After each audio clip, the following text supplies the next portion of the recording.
What communications lessons can managers take away from the election? I'm Erin White with the Wall Street Journal.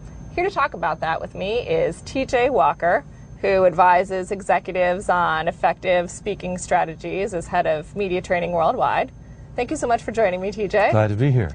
So, tell me, what are some of the biggest overall communications lessons that managers can take away from the election? Obama and McCain clearly had different speaking styles. What are sort of the biggest things that people can take away in terms of communications from Obama's victory? Well, Obama did several things right. For starters, he had a good positive message. He said, vote for me, and I'm going to have activist government intervene in the economy, intervene in healthcare, and get you out of an unpopular war. He stuck to that message again and again and again. He had a strong positive message. And unfortunately, McCain made a classic blunder. His message was too abstract. He said, vote for me because I'm a reformer. Well, reform what?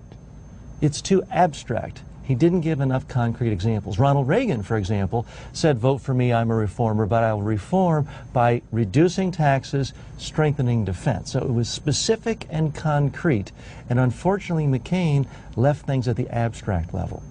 Obama also did a great job of saying why you should vote against his opponent. Yeah. That's George Bush another term. And McCain, unfortunately, his negatives against Obama just seemed to bounce around. He was shifting messages. That hurt him.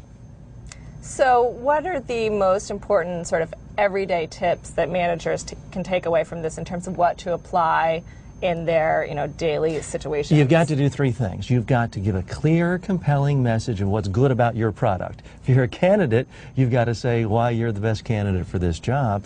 You've also got to say what's wrong with the opposition. And finally, you have to have a good defense for the other charges. Again, Obama did a masterful job. When McCain said, my opponent's going to raise taxes, Obama didn't sit back and say, oh no, I'm not really going to raise taxes that much. He didn't get defensive.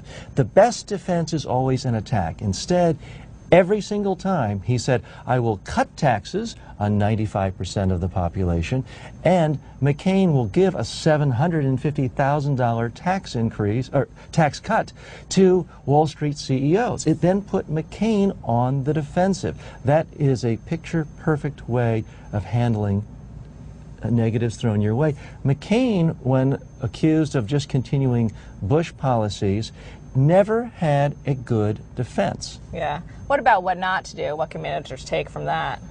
Well, you've got to be able to defend yourself, and you have to be able to react quickly.